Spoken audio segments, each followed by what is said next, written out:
Good evening, ladies and gentlemen, and welcome to the Royal Society. My name is Simon Johnson. I'm the Chief Executive Officer of the Jewish Leadership Council, and on behalf of the Balfour 100 Steering Committee, it is my great pleasure to welcome you here tonight to the Balfour Centenary Lecture to be delivered by Professor Simon Schama. Now, there's 300 of us here in the Royal Society this evening, but we're not the only ones watching this lecture. And the reason why it started bang on time is because this event is being live streamed to JW3 in London and to locations in Bournemouth, Brighton, Belfast, Leeds and Glasgow, and all around the internet. So to those of you watching this lecture, wherever you are in the country, a very, very warm welcome. Earlier this year, former Israeli ambassador Daniel Taub visited Waddesdon Manor to chat to Lord Rothschild about how it was that his family came to be involved in the Balfour Declaration and what were the circumstances that led to this 67-word letter being delivered to his forebear, Walter Rothschild. So let's enjoy their conversation.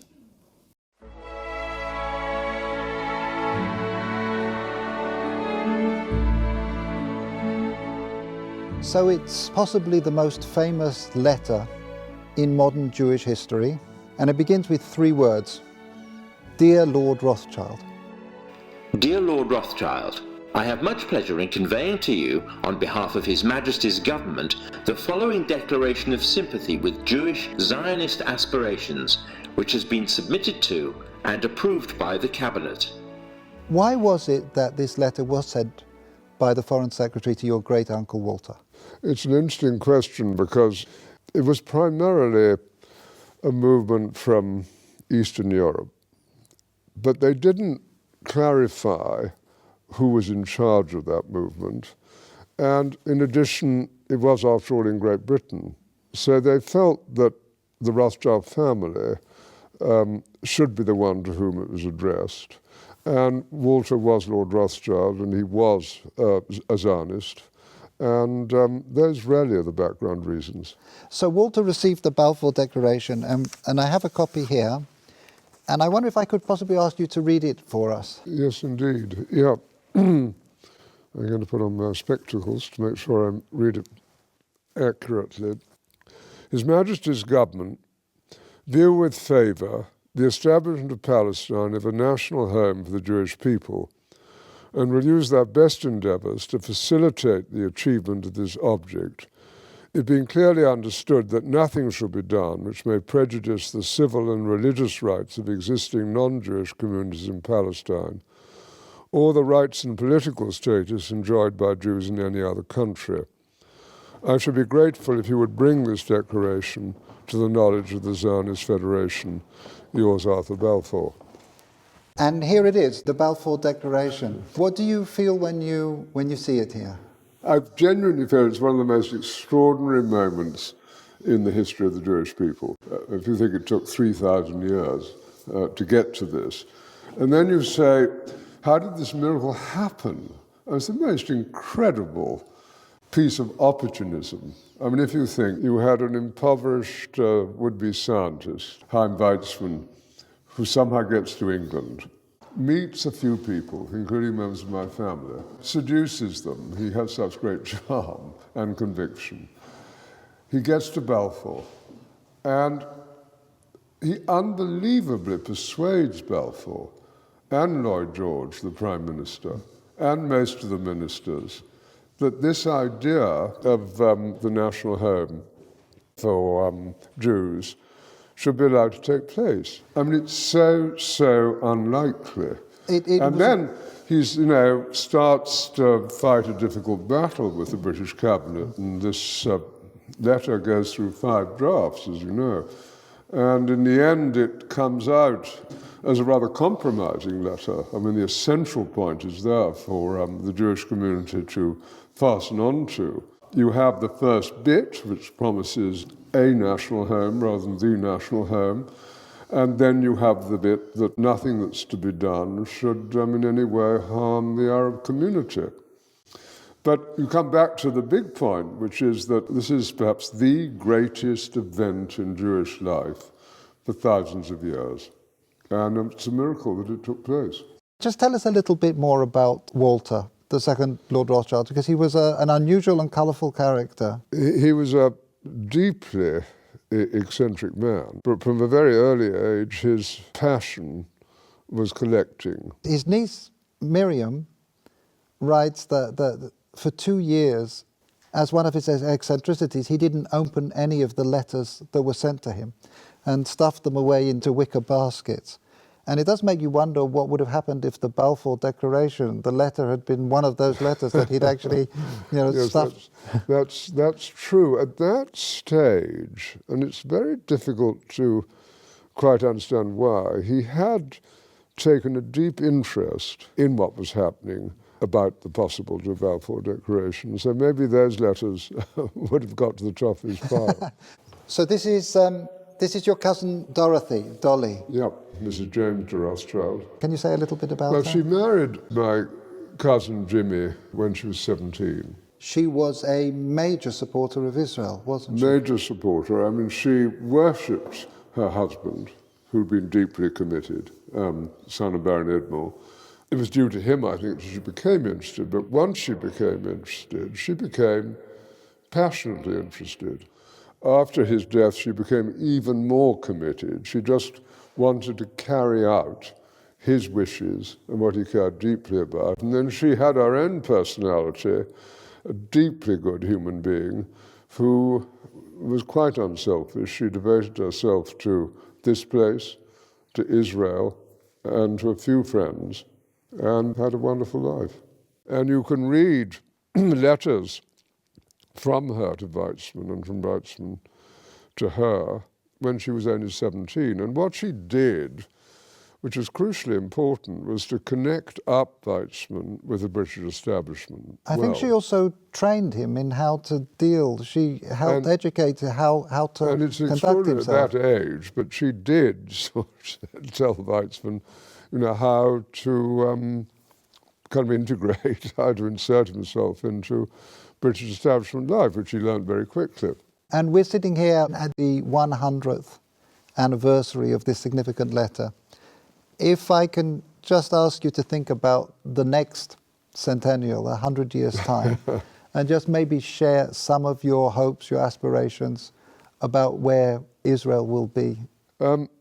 What does one hope for? One, of course, hopes for a peaceful relationship with Israel's neighbours, and that's going to be the most difficult matter of all to achieve. But even now you can see, with the disarray in the Middle East and the importance of relationships that Israel is developing, not only with Jordan, but also with Egypt and indeed with Saudi Arabia, even if they're not publicized because of the Sunni-Shiite war. There's hope. And I think if you take the need of Arab nations to have intelligence help, and if on the other hand you take compassion and generosity coming from Israel to Palestinian territories and its less fortunate neighbours, there are grounds for optimism. And I am an optimist. Lord Rothschild, thank you very much indeed. Well, thank you.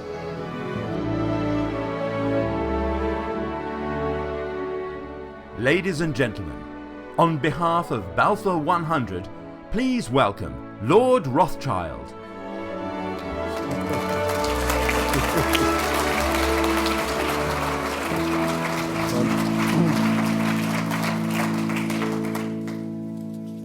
Thank you all so much for coming. I'm going to introduce Simon Schama tonight. I think we all know he's probably as brilliant and versatile a historian as anyone alive today. And tonight's gathering underlines how thrilled and delighted we are that he should be giving this talk at the Royal Society to mark the 100th anniversary of the Balfour Declaration tomorrow. Simon, as you know, but not everyone in this audience knows, our relationship in a sense goes back 40 years or so. For my father asked you if you would write a book, Two Rothschilds in the Land of Israel. Was it your first book or your second book? Second book. It tells the story of Baron Edmond de Rothschild and his son James's profound interest and involvement with Palestine and then the State of Israel. And he helped persecuted Russian Jews at the time of the Russian pogroms in the 1880s to settle in Palestine. James continued his work and lived in England following the horror of the Dreyfus case in Paris and his marriage to an English girl of 17, as you were hearing earlier at the time, my late cousin Dorothy. Both of them played a prominent role in the events leading up to the Declaration.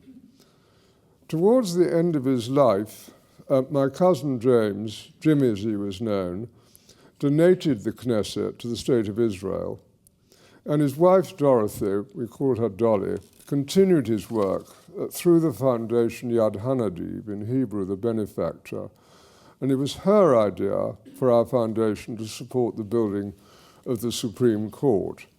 She entrusted me with the chairmanship of the foundation, which today employs some 40 people in Jerusalem and supports a wide range of activities, including education, technology, environmental issues, and facilitating employment for Arab communities. We're currently engaged in the building of Israel's new National Library in Jerusalem for the people of the book and all faiths. And for the first time, thanks to the technological revolution we're going through, the library will be able to link up its vast and rich collections to peoples of all nationalities and denominations throughout the world. The new building should open its doors to the public in its newly created form on a wonderful island site looking towards the Knesset and the Israel Museum in about 4 years' time. Can I add a few words to the ones you heard earlier about why the Balfour Declaration was addressed to the second Lord Rothschild? His father was the first Lord Rothschild, and he was the first Jew to be admitted to the House of Lords. And through his contacts, he opened the gates of Whitehall for Theodor Herzl, the founder of modern Zionism, and whose book, The Jewish State, as many of you will know, was published in 1896. His eldest son, Walter Rothschild, was a deeply eccentric individual, and his passion was to create the finest private collection of natural history specimens ever made by one man at his museum in Tring. Then one day, very surprisingly, through his Hungarian sister-in-law, Rosika, who was married to my grandfather, he met Chaim Weizmann, who converted him to Zionism. And he was soon seen as the lay leader of the Jewish community, which was why the Declaration was addressed to him. Our family has therefore been involved with Palestine and Israel for nearly 150 years. And tonight, in the row there are 3 of our children and 3 grandchildren, so there's a good chance, my hope, that we will remain committed for another 150 years and beyond. Now, to go back to Simon, your background makes you ideally suited to talk with feeling about tonight's subject. Your mother, I think, came from Lithuania. Your father, Arthur, was from Smyrna. He's therefore seeped in the background which led to the Declaration. And many of us here tonight will have read your books and seen your recent television documentaries, including the wonderful series on the story of the Jews in 5 parts. Volume 2 has just been published. You've been kind enough to give me a copy tonight. It's had rapturous reviews, and I guess most people in this room will become avid readers. Simon, thank you very much indeed for doing this. We're hugely looking forward to hearing you talk about the Declaration. We did our stint at Cliveden the other day, where you were absolutely brilliant. Let me end these very brief remarks with, I think appropriately, Churchill's words when he visited Mount Scopus in 1921, or 22, I think it was 21. He said, "I believe that the establishment of a Jewish national home in Palestine will be a blessing to the whole of the world, a blessing to the Jewish race scattered all over the world, and a blessing to Great Britain." I believe he was right. Thank you.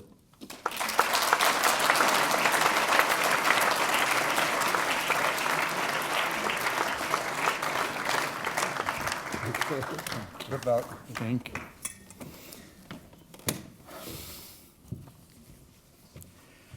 Thank you so much, Lord Rothschild. And it's, of course, an extraordinary honour to be doing this. And also because of all these Jews in front of me, terrifying as well.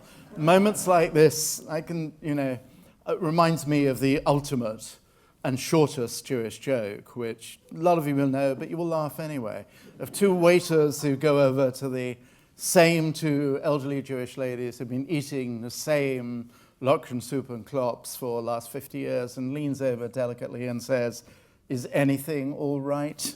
And sums up all of Jewish history, really. You may feel the same way about an hour from now. My father was 16 years old, just too shy of being conscripted for the trenches, when he and the rest of Whitechapel heard about the Balfour Declaration. The letter sent by the Foreign Secretary, Arthur Balfour, to Walter, Lord Rothschild, as you've heard, expressed the British government's support for the establishment in Palestine of a national home for the Jewish people, but added the proviso, it being clearly understood that nothing shall be done which may prejudice the civil and religious rights of existing non-Jewish communities in Palestine. The initial response of Chaim Weizmann, when Sir Mark Sykes came bounding out of the Cabinet Office on November the 2nd, holding the document, announcing, "It's a boy," was disappointment. "Well, at first I did not like that boy," he wrote in his memoir, Trial and Error. "It was not what I had expected." What Weizmann had wanted was the word establishment. This had gone back and forth in the 5 drafts that Lord Rothschild just spoke of, altered to re-establishment, by which, as he wrote, the historical connection to the ancient tradition would be indicated and the whole matter put in its true light. That true light was meant to shine on something nobler than an opportunistic transaction of imperial strategy. Weizmann's own misgivings quickly gave way to euphoria when what had been done, an extraordinary thing that had been done, sunk in. That evening, he and his colleagues, Nachum Sokolow, sang what were described as Hasidic songs and danced in celebration. A week later, when the document was made public by the Zionist Federation, my father saw the same singing and dancing erupt in the streets of the East End from Mile End to Whitechapel. Something propitious, something providential had happened, and something very much against the odds. At the time of the declaration, there were probably only about 5,000 members of the Zionist Federation, we're a much healthier place now, across the whole country. And the organization's offices were round the corner in a few small rooms in Piccadilly. But equally, there's no doubt that emotional support was very much broader. If British Zionism did not make the declaration, not unaided anyway, there's no doubt at all that the declaration made British Zionism. A place the Jews could finally call their own swam into excited vision, and not a colony in East Africa, but the birthplace they had never relinquished in memory, ritual, and language. That East End street party, a kosher knees-up, my father called it, lots of fried fish, cake, and shouting, was all instinct and very little thought, but then sometimes instinct is the real story. Arthur, my dad, remembered the Hatikva being sung outside the Fieldgate Street Synagogue, very close to the family home. Composed by the poet Naftali Imber in 1878, before it was set to music a decade later by Samuel Cohen, sounding suspiciously, as it still does, like Bedrich Smetana's Mar Vlast. That was pointed out to Samuel Cohen, by which He said, of course it does. We both use the same Moravian folk song. Very good retort. It's like that wonderful moment where someone pointed out to Brahms that a movement, I think is it the last movement of the First Symphony, sounded suspiciously like Beethoven's Ninth, and Brahms says, well, any idiot can hear that, like, wonderful retort. A month later, on December the 2nd, the Hatikva brought the crowd to their feet at the celebration in the Royal Opera House in Covent Garden. My dad, the teenager, stood outside amidst a huge throng next to sacks of the next day's cabbages. He knew all about the Jewish opposition, anti-Zionists, the grandees of the Anglo-Jewish Association and the Conjoint Committee, Claude Montefiore, and those, it has to be said, alas, those Rothschilds on the wrong side of history, Leopold in particular. He was especially horrified by the public accusation coming from Edwin Montagu, one of the two Jewish members of the cabinet, the other was the pro-Zionist Herbert Samuel, that the Balfour Declaration was tantamount, it's incredible to think this was said, this is what Edwin Montagu did say, was tantamount to being an anti-Semitic document, since in Montagu's eyes it presupposed divided loyalties, especially heinous during the war. Others among the anti-Zionist lobby felt the same way, especially the essayist and distinguished historian, very good historian actually, Lucian Wolff, who'd actually been questioned about his true nationality by a policeman in 1915 and never quite got over it. For my father, the defensiveness of the anti-Zionists was a symptom of the gulf dividing West End Jews from East End Jews. Those 67 words he thought could be boiled down to one: bayit, home. And it was all very well for the likes of Edwin Montagu to complain that their indivisible sense of a British home was now vulnerable to charges of divided allegiance. But Montagu's home was manorial.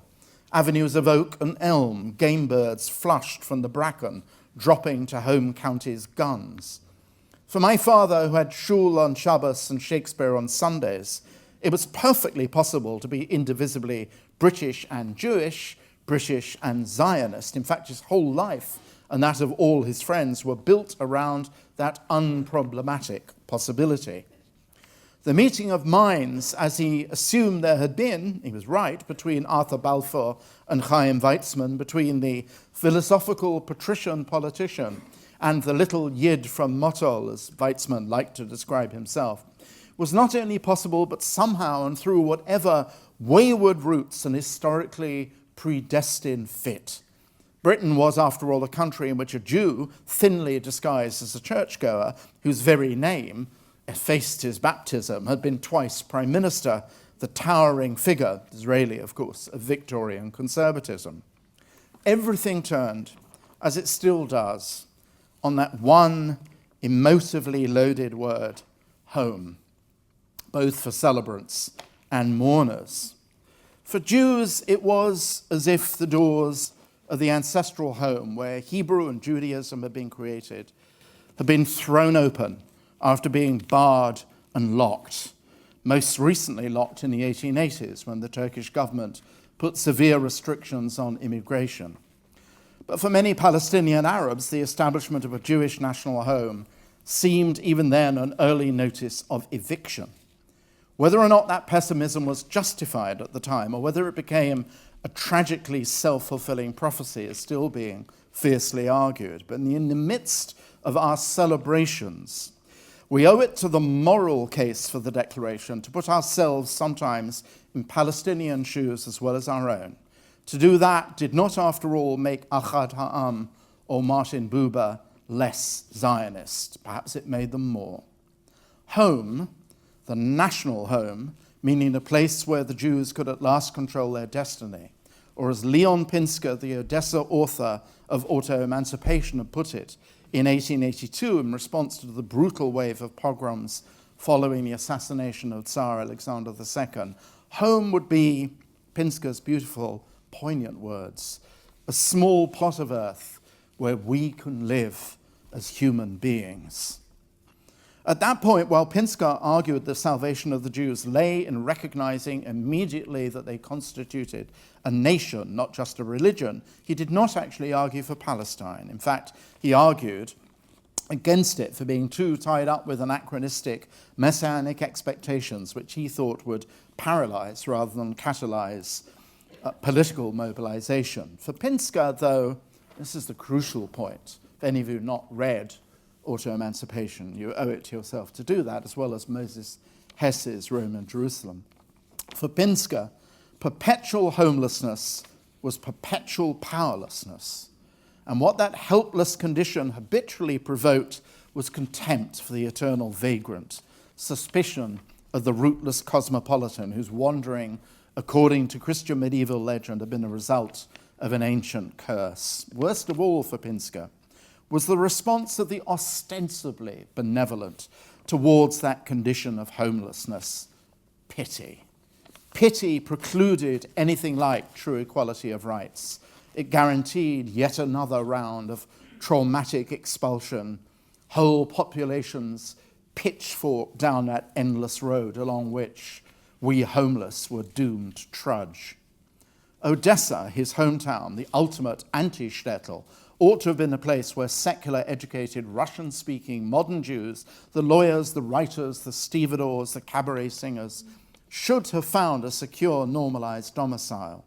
But it was precisely that acculturation, the indistinguishability of Jews from everyone else, which, just as in Moses Hess's Germany, Dreyfus's France, and Herzl's Vienna, bred the new strain of anti-Semitism.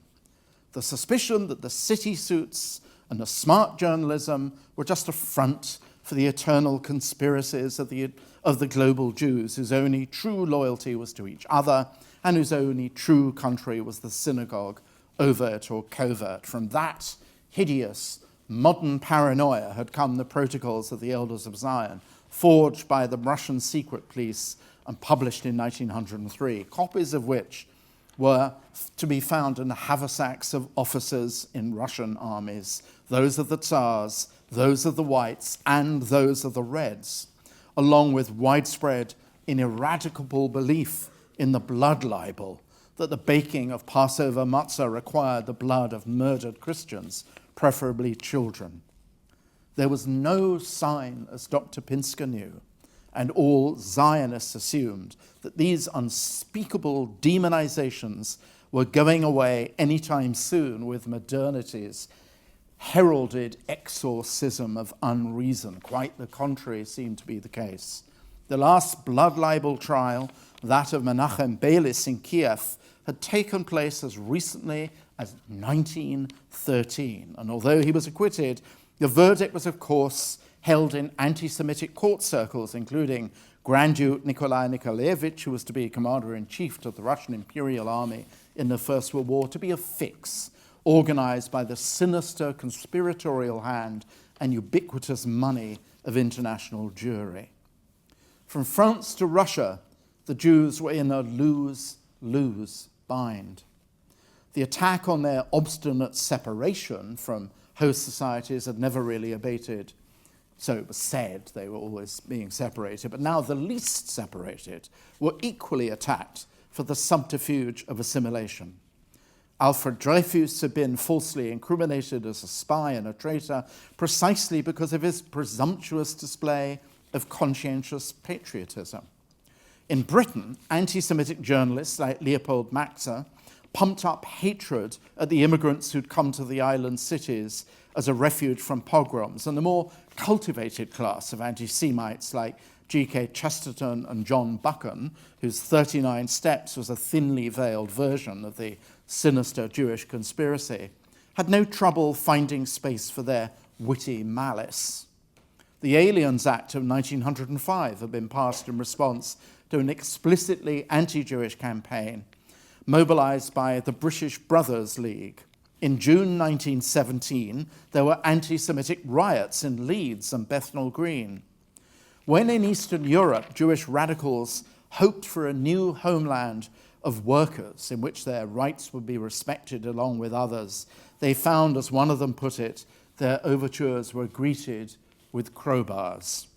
Worse was to follow in the Soviet era. So Jews could be forgiven for thinking there was no safe position for them to take, and in extremis, nowhere for them to go. Jews have not been the only people in the world to have suffered uprooting, but they have been the only people in the world eternally unable to find a place where shelter would not be given on sufferance, conditionally, provisionally, liable always to be withdrawn, terminated along with many lives at short notice. This was becoming as true in the Islamic world as the Christian. There were horrifying massacres and mass rapes in Jerba, Jewish population on the island, in Tunisia on Yom Kippur in 1864, a wave of blood libel accusations in Morocco between 1873 and 1877. In Yemen, intense persecution was becoming the norm, endemic, really. Jewish attachment to the Francophone modernizing ethos in the Maghreb was going to make that worse. Hence, everywhere except perhaps in the United States and the Netherlands, the urgency, the moral imperative. No one in countries inheriting a legacy of expulsion and doors shut against the desperate, as they were in Britain after the Aliens Act, as they were in the United States after 1921, is in any kind of strong position to question Zionism's legitimacy. The mass punishment of innocence, which would reach its cataclysm in the Shoah, was already taking place on an epic scale precisely at the time of Zionism's campaign that culminated in the Balfour Declaration. If the Second World War is instrumental in understanding how the State of Israel came into being through the agency of the United Nations, the First World War is the necessary context of the Declaration. Unfolding on the Eastern Front, a theatre every bit as savage as the Western Front, was a convulsion of uprooting and violence against the Jews, the like of which had never before been experienced, even in the worst excesses of the pogroms of the 1880s and 1903 to 1907. Precisely because the East End, with its influx of Jews from the Pale, was closer to that trauma. My mother had members of her family near Kovno still. Many of them were still trapped in this maelstrom. The relationship between the latest round of enforced homelessness and the vision of a Jewish home was intensely immediate. Consider the scale of the disaster. Between the start of the war in 1917, at least 600,000 Jews, caught between the shifting troop movements of the Austro-Hungarian and German armies on the one side and the Russians on the other, were deported from their homes further back into the interior of Russia. This had the effect of breaking up the old Pale of settlement, but the mass uprooting was chaotic and accompanied by thousands of separate pogroms, especially murderous when the Russian army was retreating, with the most terrifying havoc taking place in eastern Galicia, in southern Ukraine. Estimates of the civilian dead range from 50,000, the most conservative figure, to as high as 200,000. This was the first Holocaust, dear friends. The Russian Revolution brought no respite. The opposite, in fact. 100 Jews burned alive in Fastov, 250 slaughtered at Rusava near Boguslav, and on and on and on.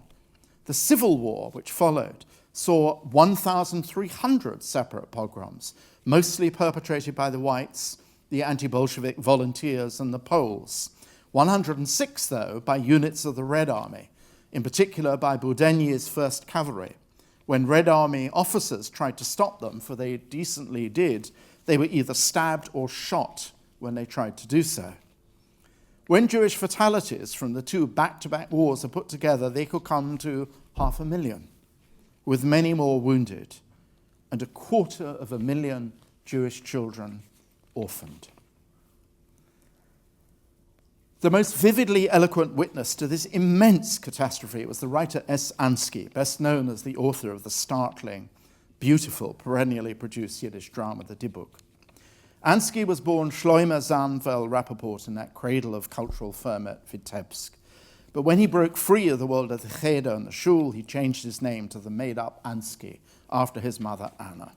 Shifting from Yiddish to Russian, Ansky became literary editor of the journal Evreysky Mir. When he was hounded by the Tsarist police for subversive politics, he moved to Paris, where he was secretary to the leader of the Social Revolutionary Party. Really, Ansky was one of its founders. The brutality of the pogroms from 1903 to 7, particularly Kishinev, of course, brought him back to the Jews and to Yiddish. In 1912 and 1914, he took a Jewish ethnographic expedition to Galicia to record shtetl lives on camera and on cylinder recordings. If you ever find yourself in St. Petersburg, the Ethnographic Anthropological Museum has those cylinders. They're absolutely wonderful. The result is one of the great archives of Jewish life. When Ansky came back in 1915, he saw that same society in ruins. Whole towns like Plonia and Brody in blackened, scorched devastation. Nothing left of Jewish districts, their occupants either murdered, wounded, or fled in terror to cities like Warsaw, where they arrived with rags on their backs, destitute, starving, and of course, homeless. He saw the burnt-out remains of Jewish houses, Sefer Torah scrolls, defiled, torn to bits, thrown in mud puddles, to be sniffed at by stray dogs. He heard terrible stories of elaborate cruelty, perpetrated by Russian troops, especially Cossacks, mothers raped, killed in front of their own small children. In Brostek, he heard of a father and son taken out to be summarily hanged. The son was told his life would be spared if he personally hanged his father. He refused, but the father begged him, and unhinged with distress, the son went through with it, while the soldiers sat around and laughed before stringing up the son anyway. Ansky, moreover, saw these hideous enormities were not just the result of disintegrating order in the country between lines of the Eastern Front. Other populations, ethnic Germans in particular, were also subject to deportation. But the worst, most gratuitously sadistic horrors were selectively perpetrated on defenseless Jews because of the tenacious grip of the most paranoid strains of anti-Semitism, intensified during wartime. The usual suspicions attached to rootless Jews, especially when it had been the Russian state which had confined them to particular territories and towns, morphed into full-on accusations of espionage and treason. Yiddish was held to be synonymous with German, which then turned every Yiddish speaker into a potential or actual spy. The Jews were said to possess secret telephones, a whole network, in fact, through which they were supposed to communicate Russian troop movements to the enemy. The Jews, it was well known, hoarded gold bars and sent them across lines to the Austrians.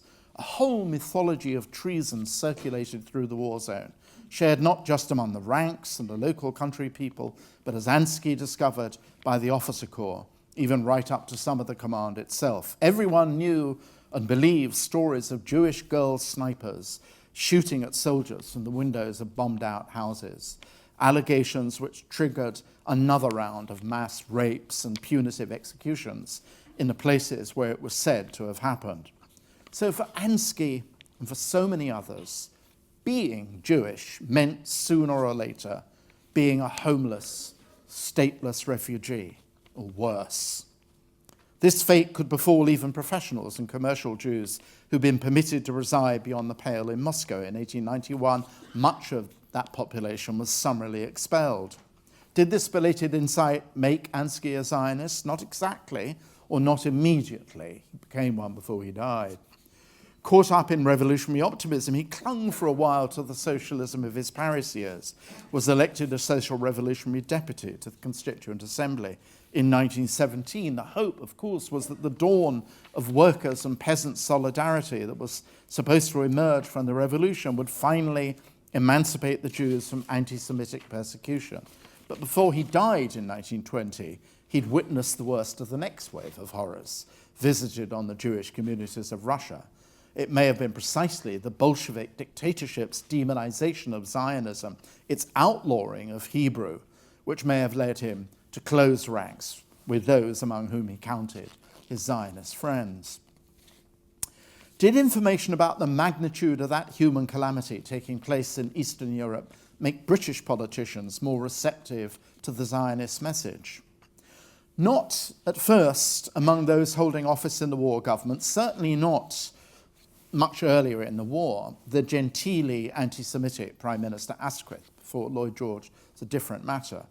Because at that point, after all, Tsarist Russia was still an ally in the death struggle with the Central Powers. If anything, the cabinet closed its ears to the troubling news. But it was a wider sense in which the great and the good among the British political establishment, including at least one broadsheet editor, C.P. Scott of the Manchester Guardian, accepted, who became a great friend of Weizmann's, of course, accepted the inescapably dark truth that life for the vast majority of Jewish millions in Eastern and Central Europe was doomed to be an endless ordeal, constantly held hostage to blood libel nightmares, pogrom violence, as well as the organized political anti-Semitism in German states. However successful emancipation had been in Western Europe, however advanced the process of integration of Jews into the world of liberal Europe, in the East, where most Jews were concentrated, that process could always be thrown into reverse. It had been the case in Russia when Alexander III succeeded to the throne of his assassinated father. There, the nightmare never went away. If anything, the reverse, as blood libel cases in Hungary and pogroms in Romania had shown.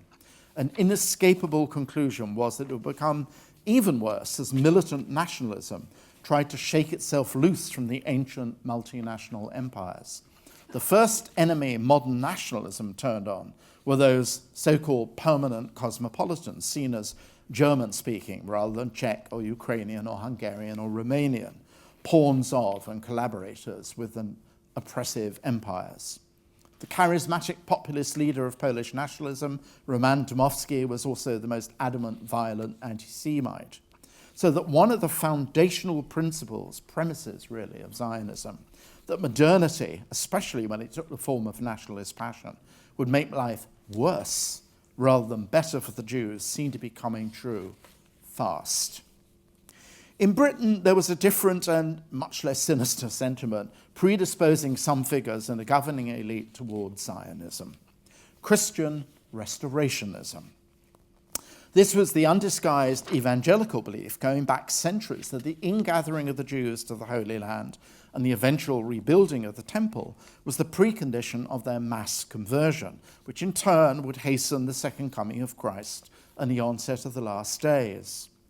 Missionary zeal often went hand in hand with Anglo-American biblical archaeology, the determination to pinpoint particular sites of scriptural significance. The true Mount Sinai, quite hard to nail, as you probably know, the walls of Jericho, and of course biblical Jerusalem. The more the Hebrew Bible came alive through these expeditions, documented in illustrated books and then in photographic exhibitions, the more an ancient Judea with its farmers, warriors and scribes seemed to be begging for a reawakening. Such a renaissance, the restorationist believes, would work also an unimaginable economic and social transformation, not just in Palestine, but in the whole region. Only the most benighted anti-Semite denied the exceptional value Jews placed on education whenever given the chance. The leaps and bounds by which Jews had flocked into science and the professions, making distinctive contributions to the advance of knowledge, was legendary.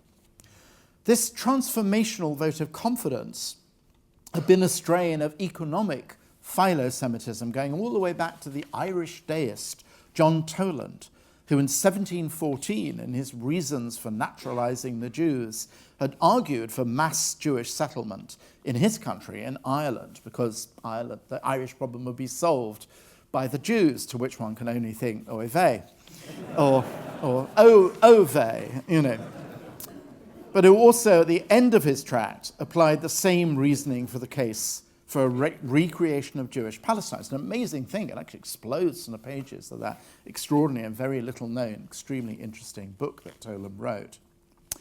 Conversionary ardor and economic prophecy kept company with a more purely, richly romantic strain of philo-Semitism, which at some point in the 19th century turned Zionist, even Christian Zionist. Even before the Viennese student Natan Birnbaum, one of the founders of the Jewish student club Kadima, coined the term in 1890. It was he who coined the term Zionism. Very often this reawakening was cast by gentle too, Philo-Semites as an ethical reproach to the blight of materialism, a nice inversion of stereotypes, especially that one made popular by Karl Marx. A reproach also to the vulgar blandishments of fashionable society. Out of that chrysalis of hollow social conformity would emerge somehow the rediscovered Jew, philosophically elevated, morally noble, eyes turned toward Jerusalem. The great text of this redemption parable was, of course, George Eliot's Daniel Deronda. But there were many other influential believers in late 19th century Britain who, rather than recovering their own Jewish identity, because most of them had none, appointed themselves heralds and harbingers of a specifically moral Jewish reawakening in Palestine. The most self-consciously visionary was Lawrence Oliphant, who had begun adult life as an official of the empire, continued as MP for Stirling, but then became a communitarian believer in the redemption of agricultural labor, kind of proto-kibbutznik. He took that bundle of not altogether coherent beliefs to Haifa, where in the late 1870s and 1880s he bought thousands of acres with the idea of creating a new kind of Jewish life in an ancestral country. Oliphant believed this would be the answer to Romanian and Russian persecution, but he also believed, this is very important, in an organic, unbroken, historical connection of Jews to the land of Israel. Some of the most powerful passages in his rather beautiful book, published in 1882, are when he discovers near the shore of Lake Tiberias at Kfar Nahum at Capernaum the ruins of what had been thought to be a Roman temple, but Hebrew inscriptions and emblems made visible were clearly the remains of a synagogue. Likewise, in the village of Pekin, he was convinced that Jews, who were the majority of the hamlet, were descendants of those who, through the millennia, had actually never left. In one memorable scene, he gathered Jews and Arab fellahin cultivators together to inaugurate a new agricultural colony. In contrast to what the common practice had been, the Arab tenants were not to be ejected, but worked together with Jewish pioneers to reclaim the land. For Oliphant, although Jews at that time constituted only an eighth of the population of Palestine, the towns where they were concentrated, 4,000 in Safat, 7,000 in Tiberias, 50,000 in Jerusalem, it was going up where they'd been the majority for many decades, were the authentic mark of a tenaciously unbroken Jewish presence. Which is all very well, I know, but dry-eyed historical analysis would insist that when it came to the actual formulation of the Balfour Declaration, all this was so much romantic vapor besides the imperatives of imperial strategy in the midst of the Great War. In an especially terrible year, 17, with the double disasters of Gallipoli and the Somme the previous year behind it, Britain needed a breakthrough. Chaim Weizmann encouraged the belief that in two places where it mattered, Russia and the United States, Jewish influence could make a difference, in the latter case by promoting America's joining the Allies. And in fact, Balfour went to see Woodrow Wilson, and the key intermediary, very important thing, was Louis Brandeis. And Balfour could easily fall for a powerfully eloquent and brilliant Jew. He fell for Brandeis almost as hard as he'd fallen for Weizmann. In the Middle East itself, the simultaneous encouragement of both an Arab revolt against the Turks, led by Sharif Hussein of Mecca and his sons Faisal and Abdullah, and a Jewish home for Palestine, could tip the scale for the Allies. And all these considerations came together in one extraordinary personality, the man who, until Professor Rubinstein made his role clear, had gone almost unnoticed, the conservative politician Leo Amery. He was not so much a Jew awaiting self-discovery as one who had discovered his mother, though baptized, was originally a Hungarian Jew. Amery was also a protege of the imperialist Alfred Milner and a friend of Simon Marx, the founder, of course, of Marks and Spencer's, which in turn connected him to Simon Marx's Manchester comrade Chaim Weizmann. As Rubinstein observes, the secret Jew might have been expected to cover all traces of this embarrassing identity by throwing in his lot with the most aggressive Jewish anti-Zionist, Edwin Montagu, and argue that Zionism might open Jews to charges of divided allegiance. But Amory did nothing of the sort. Instead, from his office as political secretary to the War Cabinet, he turned Herbert Samuel's 1915 Palestine Memorandum and the English Zionist Federation's drafts for a national home in Palestine into a document that would command a majority in the cabinet over the fiercest, and they were very fierce, objections of Montagu. The letter to Lord Rothschild was signed by Arthur Balfour, but its editor was, who certainly had, as he put it, a finger in the pie, was Leo Amory.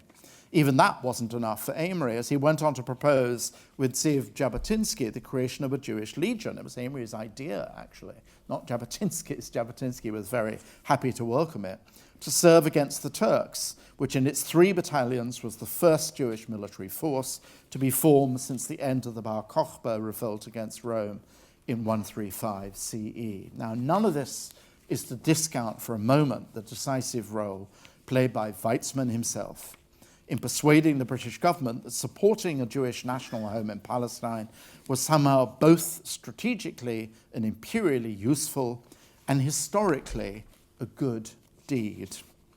Weizmann even thought Lloyd George not completely immune from the latter kind of sentiment. He made much of finding Lloyd George reading out loud from the Psalms when he visited him.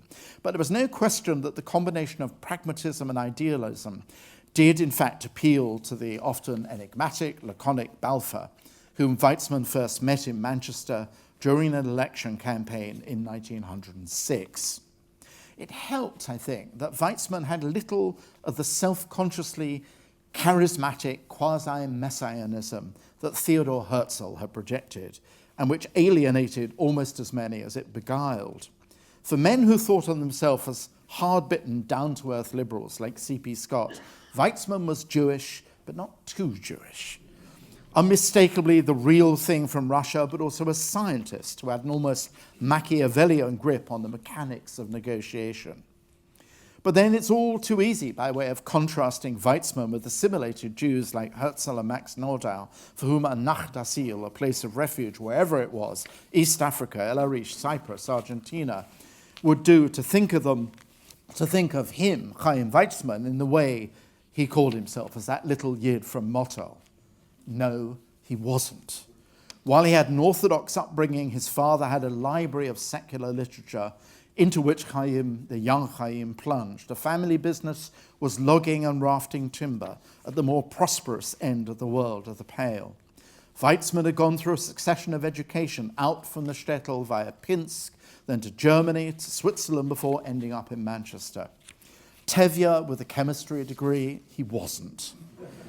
But when he thought it would work, as it did with people whom Herzl had exasperated, like Edmond de Rothschild, Weizmann could turn on the voice of the masses, not least because he was actually listening to that voice, as was Nachum Sokolov, as was Ahad Ha'am, because he could translate that voice into practical politics.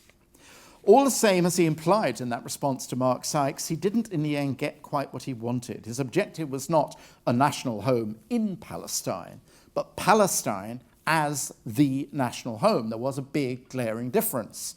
The wording as it appeared in the letter implied that the Jewish home would not occupy the totality of Palestine, but just part of it. There was already a dispute about whether the territory of a great Arabian state, with Sharif Hussein as its ruler, outlined in a correspondence with Sir Henry McMahon in 1915, included or excluded Palestine when it spoke of districts west of Damascus and Homs, and that was supposed to be an area not going to be part of this great pan-Arabian imperial state, practically.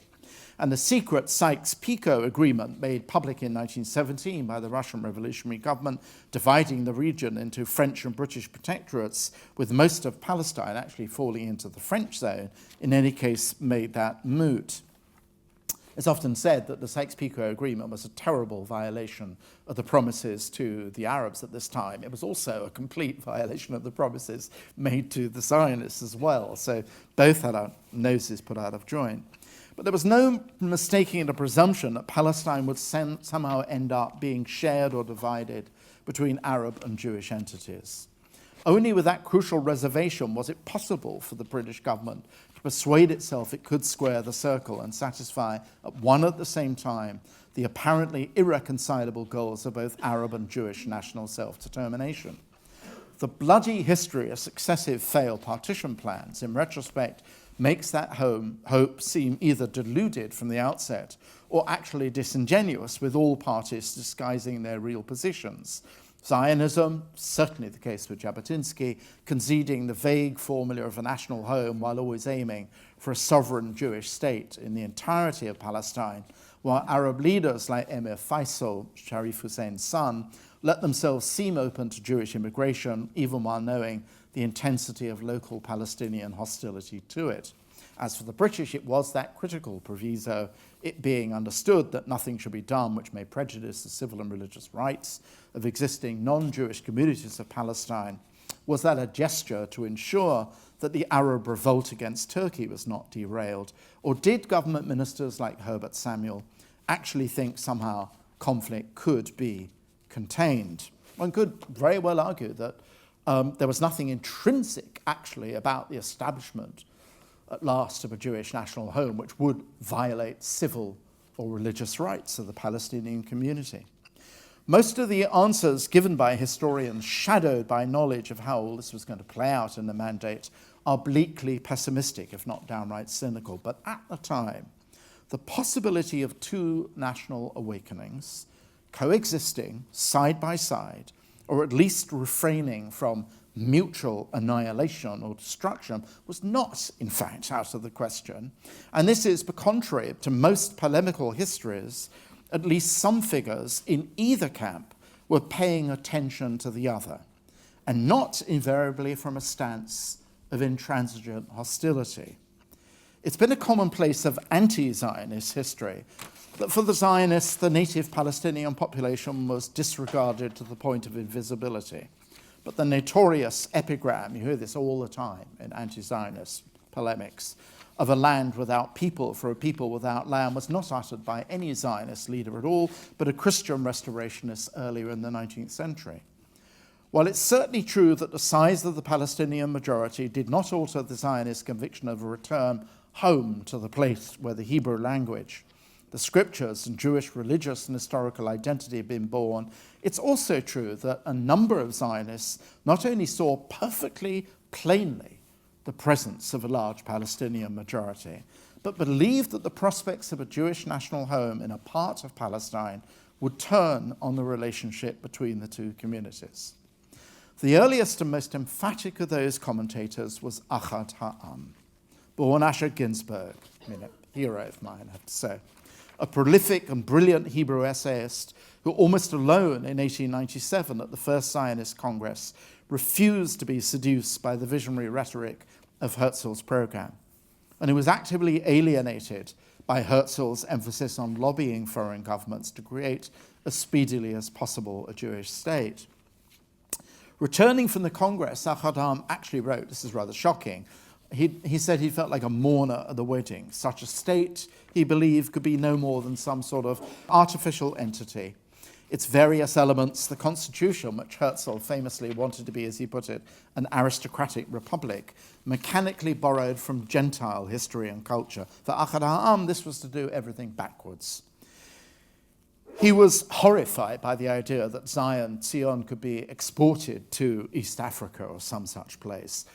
No, the Eretz Israel had to be grown organically, grounded in the ancestral spirituality of Judaism and the rich singularity of the Hebrew language and the incomparable antiquity and complexity of Jewish history. Part of that irreducibly Jewish character, he insisted, had to be ethical. In 1893, after 2 visits to Palestine, both of them before the appearance of Herzl's Judenstaat, he published Truth from the Land of Israel, in which nothing and nobody was spared. Much of his criticism was leveled at the dependency of Jewish settlers, I'm sorry to say this, Jacob, on the philanthropy of Baron Edmond de Rothschild. He was wrong, of course, goes without saying. a condition he thought generated either servility or truculence, in either case, not the fortitude of will and spirit that was the sine qua non of the Zionist ambition to remake Jewish life. But he also criticized Jewish settlers for their attitude towards the Palestinian fellahin. And this is an absolutely committed 100% Zionist, describing it sometimes as brutal and arrogant. From 1907, he worked and lived in London as the agent of the Russian Vysotsky Tea Company and became, I think, probably Chaim Weizmann, certainly one of his closest friends, if not he lived on Haverstock Hill, and Weizmann, when he came from Manchester, often stayed with Ahad Ha'am. So it seems inconceivable to me that Weizmann himself could have shut his eyes and ears to what Ahad Ha'am had to say. But I will say this, actually, there are some respects Ahad Ha'am is too hard on Herzl, especially too hard on Herzl's admittedly fanciful novel, Alt Neuland, Old New Land, published in 1902, a romantic vision of what had become of the projected Jewish state 2 generations later. The book actually, although it's no brilliant work of literature, it is fascinating in many respects. It contained the germ, admittedly utopian, of what became an article of faith among all Zionists. And indeed, it was something that Emir Faisal hoped for too.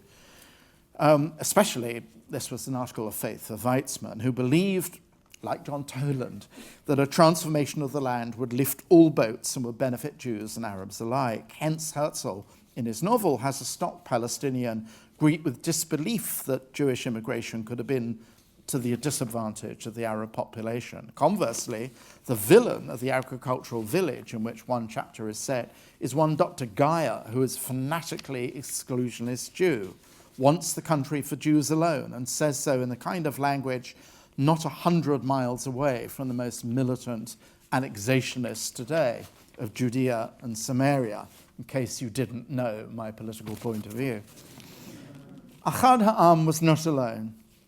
During the 7th Zionist Congress at Basel in 1905, the Russian-born teacher, incredibly interesting figure this, Yitzhak Epstein, who was a settler in Rosh Pinah, the earliest agricultural colony in Galilee, gave a courageous lecture published 2 years later in Hashiloach, the Hebrew journal founded by Ahad Ha'am, setting out what he called a question which outweighs all others, namely what was going wrong with the relationship between Jews and Palestinian Arabs on the ground.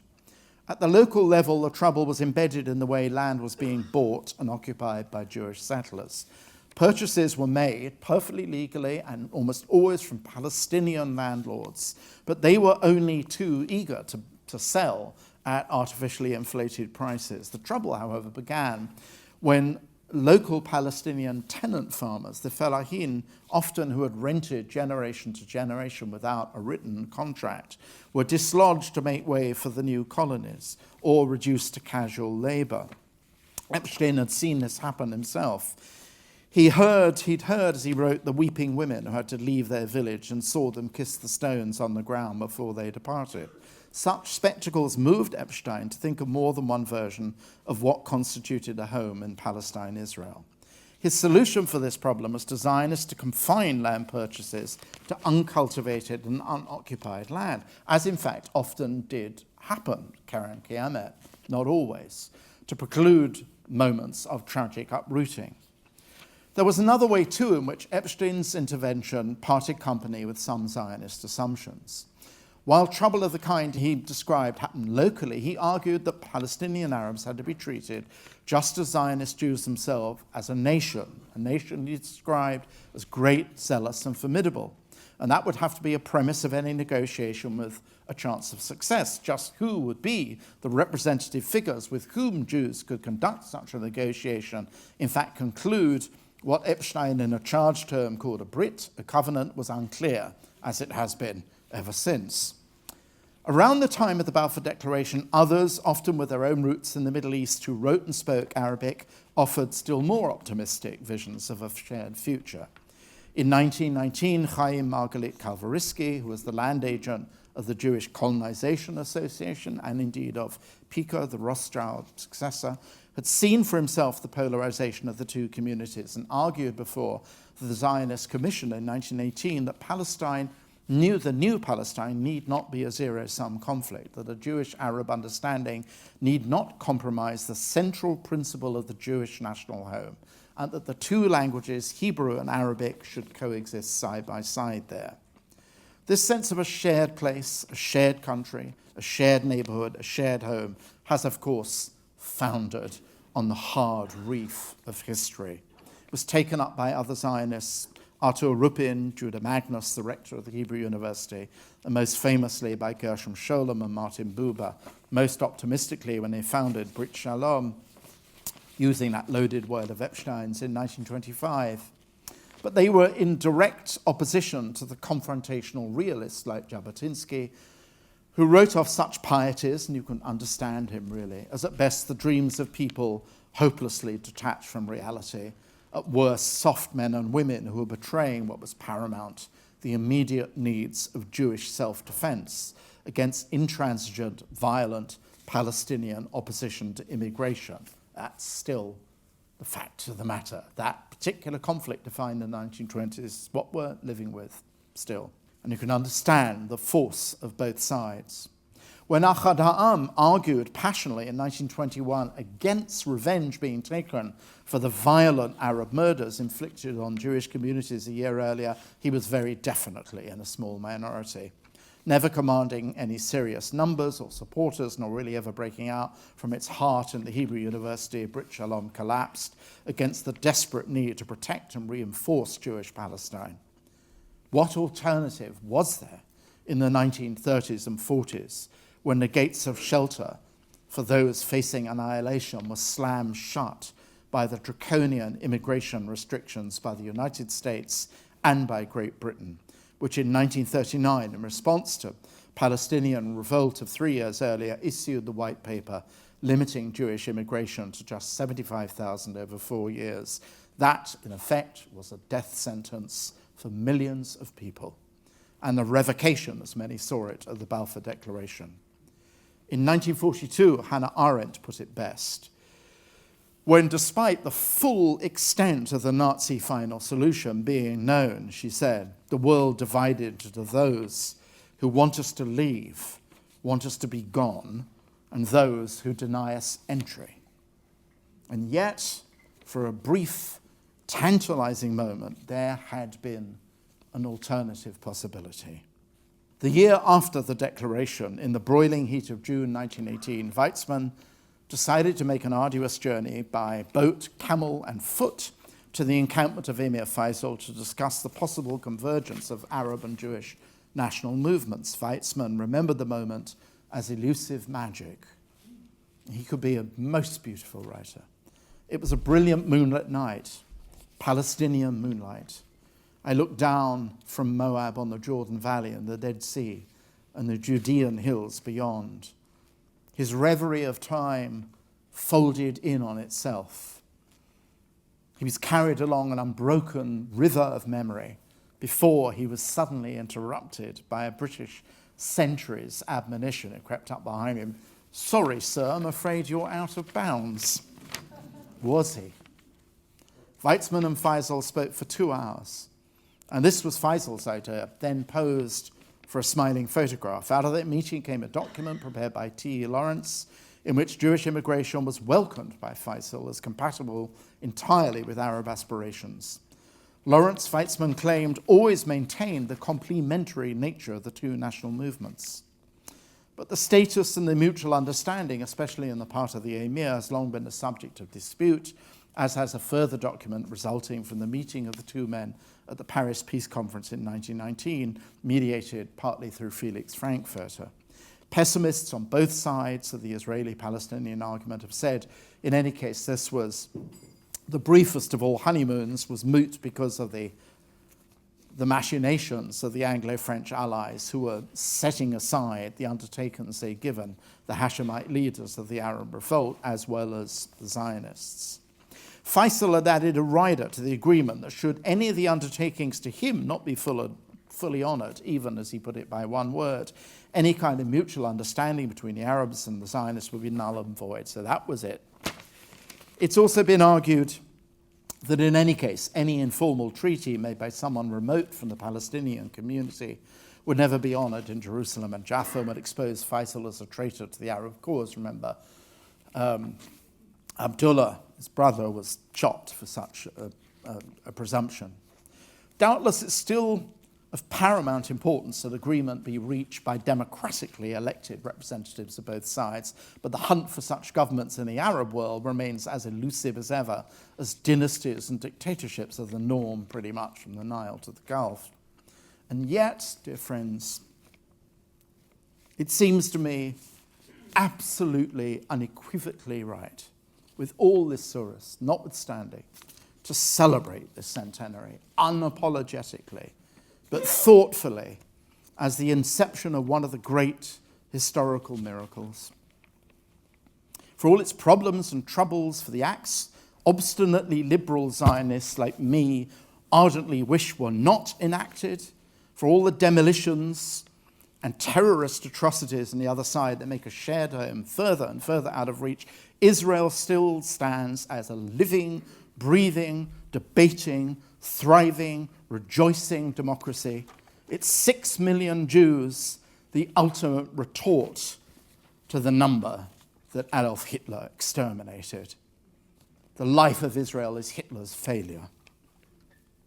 But it's also to hope against all the odds that somehow the vision set out by Yitzhak Epstein, or that for which Yitzhak Rabin, no starry-eyed sentimentalist, sacrificed his life to a murderer's gun 22 years ago this coming Shabbat, will not be entirely and forever in vain. I've myself seen small vindications of it, schools, Yad V'Yad, where the governing body is both Israeli and Palestinian. The extraordinary organization called Eco-Peace, run from Tel Aviv, Amman, and Ramallah, in which the bloodstained narratives of destruction are set aside for the practical common good of dealing with the issues of common environmental concern, above all, water crisis, especially the Dead Sea, which is losing a meter a year. For once, that grieving has a common source, the slow perishing of the Jordan River, the life source for all the people of the neighborhood. To speak of such things as fragile shoots of tikva, hope, can and will, I know, be written off as naive piety, high-minded fantasy. But then again, the dark pages of Jewish history have been lit by such impossibilities.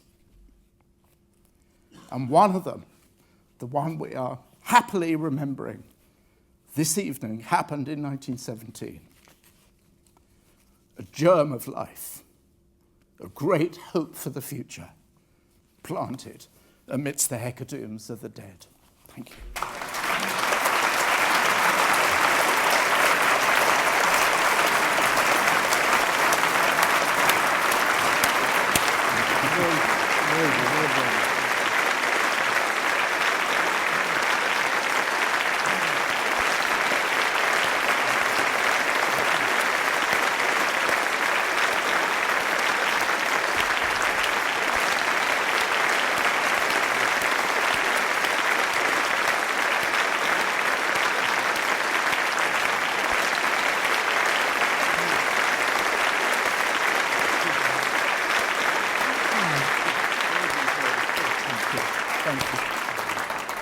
That was an amazing tour de force of detailed scholarship, deeply moving, deeply moving. We're going to do a booklet of all that's been written, we hope, for distinction about the centenary.